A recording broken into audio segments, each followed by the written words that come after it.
We don't know whether they want to engage with us. There's no basis yet, including they do.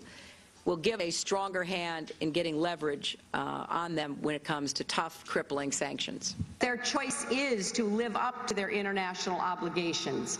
Our aim is not incremental sanctions, but sanctions that will bite. I think we're seeing the same thing happening.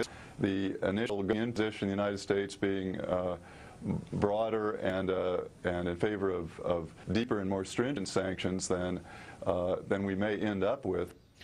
There appears to be some kind of evolution in the administration's thought about sanctions against Iran, from crippling to biting. Now, there's a story about the U.S. backing away from some tough measures against Iran to try to get China and Russia on board. The White House is downplaying that report, but we're back with our panel. Charles.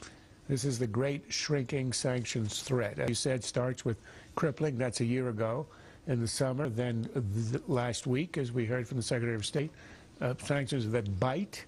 And now today, the State Department spokesman spoke of sanctions that have significant pressure, and tomorrow it'll be sanctions that pinch. This is the great shrinking sanctions. And you know, the Wall Street Journal headline today said that the sanctions in the UN are getting softer. How do you get softer than mush? Thin soup, which is where we are now.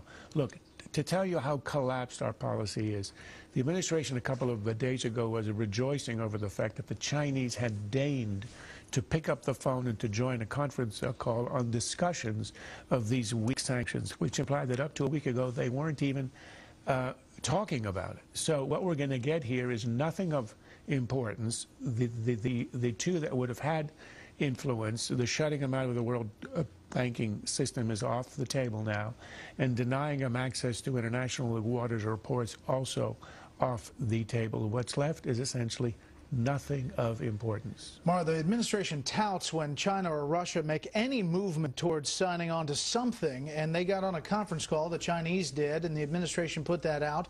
But it doesn't appear that China and Russia are moving towards tough sanctions. No, I think it's a danger to oversell these moves, because we've heard this at a number of junctures in this debate, and they never quite pan out. Look, the Obama administration had an experiment, which is to see if it could try to engage Iran, and if Iran didn't want to engage, at least it would show our allies that we were trying, and that would help us build up more of a case to put the sanctions on. Okay, now we're at step 2, which is trying to get the sanctions. That's not working.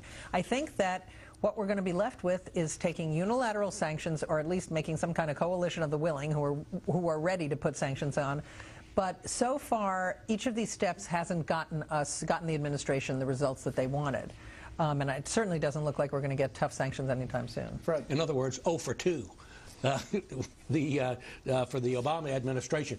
Look, if they really sought, I want to follow up on Charles, if they really sought these sanctions on Iranian cargo and to deny them insurance and to get them, deny them air rights and go into territorial waters and so on, they could really come close to shutting down the Iranian economy, and those are sanctions that really would bite and cripple. But you can't do that unilaterally. Well, you could try to enlist as many people as you could. How strongly the administration really fought for those sanctions, I don't know. I tend to doubt that they fought very strongly, because obviously China and Russia don't want to do them. But if you could get those, then those are sanctions that might actually have some impact. Meanwhile, Charles, Iran continues to enrich uranium all throughout this time, and there's a clock somewhere ticking, correct? It is, and it's ticking in Jerusalem. This is a year and 2 months wasted on the experiment.